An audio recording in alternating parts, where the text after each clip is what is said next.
The Imperial Inquisitors were the Empire's secret weapon against the Jedi Order, hunting survivors of Order 66 and abducting Force-sensitive children for the Emperor's Project Harvester. Once Jedi themselves, the Inquisitors were twisted into agents of the dark side, wielding spinning red lightsabers and serving Darth Vader.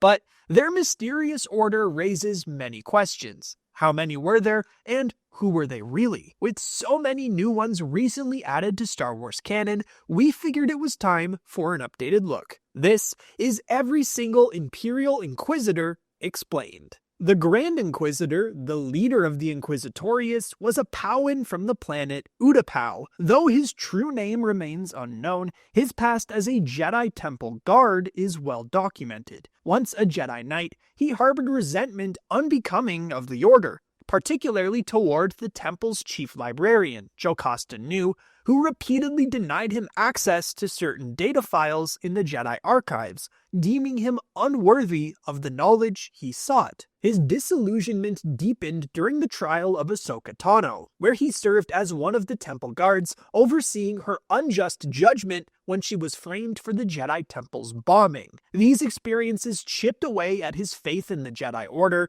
leaving him vulnerable to the lure of the dark side. As the Grand Inquisitor, he served directly under Darth Vader, becoming one of the Empire's most efficient tools in eradicating the Jedi. His intimate knowledge of his former comrades, learned from the Jedi Temple records that he could now access, made him a uniquely dangerous predator, adept at hunting and eliminating survivors of Order 66. Among his most infamous pursuits were the Jedi Kanan Jarrus and his apprentice Ezra Bridger. In a climactic duel, Kanan defeated the Grand Inquisitor, who chose to fall to his death rather than face Vader's wrath for his failure. Yet, even death couldn't free him. Darth Vader bound the Grand Inquisitor's spirit to a Jedi outpost on Tempes, forcing him to guard the site for eternity. Years later, Luke Skywalker encountered the fiery spirit of the Grand Inquisitor while searching for a new lightsaber.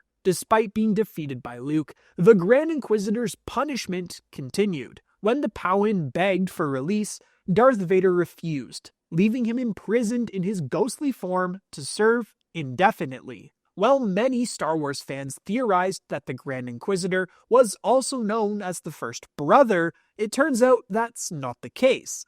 A recently released Star Wars encyclopedia revealed the first brother to be the unnamed Inquisitor that appeared in Tales of the Jedi, only for an article to come out on the StarWars.com databank that claimed Marok from the Ahsoka series was the first brother. Confusing, I know. It turns out the encyclopedia was a misprint. So, let's set things straight. Marok is the first brother. The Birdman Inquisitor from Tales of the Jedi does still have a number. We'll get to him shortly. Marok was a mysterious humanoid warrior introduced to us in the Ahsoka series, with Tales of the Empire also briefly featuring him. By the time of Ahsoka, Marok is a mercenary working with Morgan Elsbeth, Baylan Skoll, and Shin Hati to bring upon the return of Grand Admiral Thrawn. Despite the Inquisitors all but disappearing decades prior, he still wields their distinctive spinning red lightsaber and wears his iconic armor. This is noteworthy because the Inquisitors were said to have been wiped out by the time of A New Hope, hence why we don't see them in the movies. As far as we know, the first brother was the last living Inquisitor. But Marok finally met his end in a duel on Cetos, when he was slashed across the torso by Ahsoka and turned into a cloud of green mist. This was almost certainly Night Sister magic, meaning Marok probably did die decades ago, only to be resurrected by Morgan Elsbeth. In Arthurian legend, Marok is the name of a knight who was turned into a werewolf by his wife, who had learned these skills from the witch Morgan Le Fay. The wolf motive also ties in with Shin Hati and Baylan Skoll, who share their last names with two wolves from Norse mythology. It's not the first time Star Wars have taken inspiration from myths, and surely won't be the last. As mentioned, the Inquisitor from Tales of the Jedi still has a new name. As revealed in the December 2024 edition of Star Wars Insider, he is the 11th brother. In Tales of the Jedi, the 11th brother visited a farming village after one of its residents tipped the Empire off about the presence of a Jedi, that being Ahsoka Tano. She returned to the village after delivering a harvest only to find it ablaze, with the 11th brother waiting for her. He recognized her and attacked, but Ahsoka was able to kill him with his own lightsaber, after going into the fight unarmed. Interestingly, after dying, the 11th brother's head deflated like a balloon, but we still don't have an explanation for that. Once a dedicated Jedi Padawan under Jedi Master Luminara Unduli, Barriss Offee's journey took a dark turn during the Clone Wars. Disillusioned with the Jedi Order, she orchestrated a bombing at the Jedi Temple and framed her close friend, Ahsoka Tano, for the crime. This betrayal eventually led to her arrest and imprisonment, but not before she had a chance to speak out against some of the most powerful Jedi and highest-ranking Republic officials, including Supreme Chancellor Palpatine. And that's where her story ended for many years, with fans theorizing she could have become an Inquisitor, and she finally did in 2024's Tales of the Empire. Following the rise of the Galactic Empire, Barriss is presented with an opportunity to join the Inquisitorius. Under the Grand Inquisitor's brutal training, she becomes an Inquisitor, wielding a spinning double-bladed lightsaber and donning the distinctive black armor of the Order. During her training, we also learned of two prospective Inquisitors, Amar and Dante, though the former was killed when attempting to escape, and the latter was slain by Barriss. However, her time as an Inquisitor doesn't last long, as she ultimately denounced her allegiance to the Inquisitorius and the Empire after witnessing their needless cruelty. Barriss reclaimed her identity as a Jedi and became a wandering healer, helping those in need. But years later, she was eventually hunted down and gravely injured by the Fourth Sister, her former friend within the Jedi Order, known as Lyn Rockish. The Second Sister, formerly the Jedi Padawan Trilla Sudari, is a tragic example of how the dark side corrupts and destroys. During Order 66, Trilla and her master, Seer Junda, hid a group of younglings from the Empire. However, they were captured, and Trilla was subjected to brutal torture. Betrayed by Seer's escape and failure to rescue her, Trilla succumbed to the dark side and became the Second Sister, one of the Empire's most skilled and sadistic Jedi hunters. As an Inquisitor, the Second Sister was cunning, ambitious, and cruel, taking great joy in tormenting her prey. Her most infamous mission was hunting Cal Kestis, a fugitive Jedi traveling with her former master. Trilla succeeded in acquiring a holocron containing a list of Force-sensitive children, a critical asset for the Empire. But in their final duel, Kestis recovered the holocron and defeated Trilla at the Fortress Inquisitorius. In a rare moment of vulnerability, she began to reconcile with Seer, but before redemption could take root, Darth Vader arrived and executed her without hesitation, ending her life. Speaking of Cal Kestis, take a look at his replica lightsaber from Jedi Survivor by our friends at sabercouncil.com. This hilt is huge and has some serious weight to it. It's finely crafted and comes in RGB, NeoPixel, or Profi. I went for the NeoPixel, which features 27 different sound fonts and responsive gesture controls, as well as multiple blade colors and ignition effects. Saber Council is on a mission to offer the best prices on the market. In fact, their Padawan sabers start at just $66. Even their character replicas and custom sabers are cheaper than any other saber store I've personally seen. And you can save even more, because the discount code RED5 will get you 10% off at checkout. Come take your seat at the Saber Council. The link is in the description. The third brother Inquisitor was only ever mentioned in two books, Darth Maul and Other Followers of the Dark Side, as well as The Rise and Fall of the Galactic Empire. We don't know anything about his past nor time as an Inquisitor, not even his species. The third sister, formerly Reva Sevender, was a youngling at the Jedi Temple during Order 66. She witnessed the slaughter of her fellow Jedi by Darth Vader and the 501st Legion and survived by pretending to be dead among the bodies of her friends. This traumatic experience shaped her path, and years later she resurfaced as a member of the Inquisitorius. While Reva appeared to be a loyal servant of the Empire, her true motive was vengeance against Vader for the massacre that had destroyed her only family. To get close enough to strike, she became obsessed with capturing Obi-Wan Kenobi, believing he was the key to gaining Vader's trust and orchestrating his downfall. Reva's ruthlessness led her to betray the Grand Inquisitor, stabbing him and leaving him for dead. Seizing the opportunity presented by Vader's obsession with Kenobi, she pursued the Jedi relentlessly, hoping to prove herself worthy of becoming the new Grand Inquisitor. However, her ambitions unraveled when she confronted Vader on Jabeam. The Dark Lord revealed he had known of her betrayal all along, easily overpowering her and leaving her wounded, while revealing the Grand Inquisitor had survived. Reva's final act of vengeance turned to redemption when she sought to harm Luke Skywalker, only to realize she was becoming just like Vader. Choosing a different path, she returned the boy unharmed, and with Obi-Wan's guidance, let go of her hatred to move forward with her life. The Fourth Sister, a member of the Nogratu species, had a brief appearance in Obi-Wan Kenobi before her backstory was expanded in Tales of the Empire. Once a Jedi named Lynn Rockish, she shared a connection with Barriss Offee during her time in the Jedi Order. As an Inquisitor, the Fourth Sister was instrumental in recruiting Barriss into the Inquisitorius. However, while Barriss eventually rejected the Empire, Lynn continued her work, becoming a relentless hunter of Jedi fugitives, including Obi-Wan Kenobi. Her loyalty to the Empire was ultimately tested during a fateful encounter with Barriss. In their confrontation, Lynn accidentally wounded her old friend. Overcome with guilt, Barriss pleaded with Lynn to abandon the Inquisitorius, reminding her of the person she once was. Stricken with remorse, Lynn made a life-altering decision, leaving her Inquisitor lightsaber behind in the cave where the confrontation occurred. She carried Barriss's wounded body out, seemingly choosing to forsake the dark path she had followed for so long. The fifth brother, hailing from the planet Artemisium, grew disillusioned with the Jedi Order after witnessing the Republic's disregard for his home world.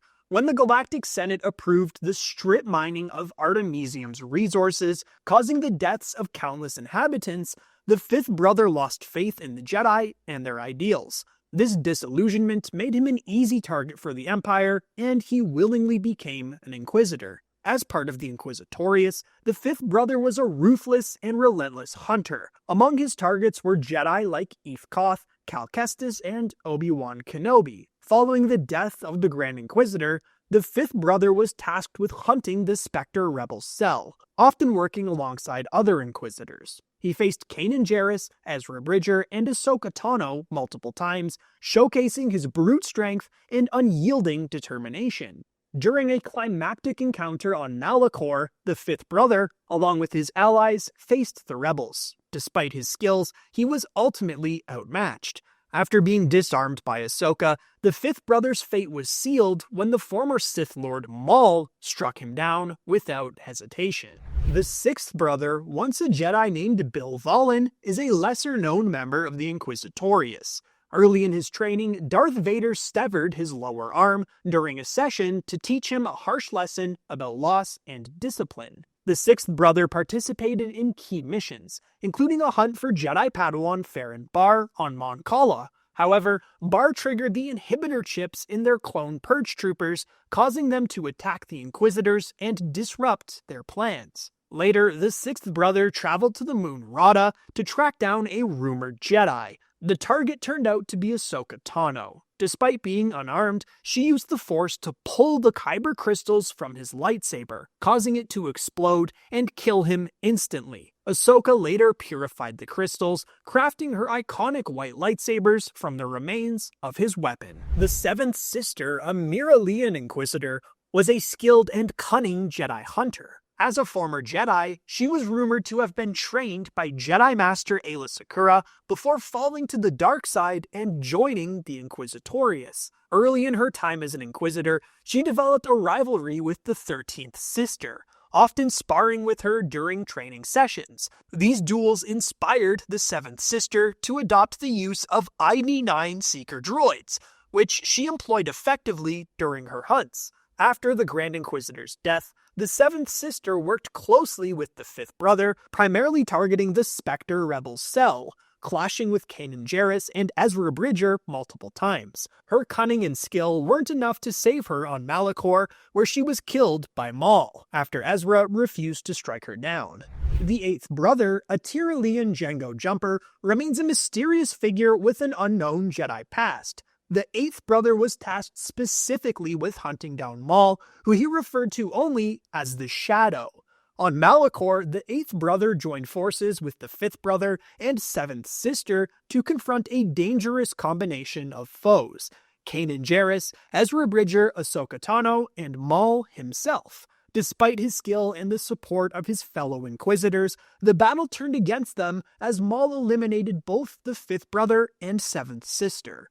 Realizing the dire situation, the Eighth Brother attempted to flee, using his double-bladed spinning lightsaber as a makeshift escape device. However, his weapon had been damaged in the fight, causing him to plummet to his apparent death. The Ninth Sister, a hulking duotin, once served as the Jedi Knight Masana Tide. She fell to the dark side after being captured and tortured by the Empire. During her training, Darth Vader inflicted his signature Lesson of Loss, taking her left eye as a mark of her new allegiance. On Mon Cala, she accompanied Vader and other Inquisitors to pursue Padawan Farron Bar. When the brainwashed Purge troopers turned against them, the Ninth Sister was betrayed by the Sixth Brother, who severed her leg to buy his own escape. She survived the ordeal and was fitted with the cybernetic. Later, she joined the Second Sister in the pursuit of Cal Kestis. The Ninth Sister failed to understand why her colleague was so fixated on the Padawan, but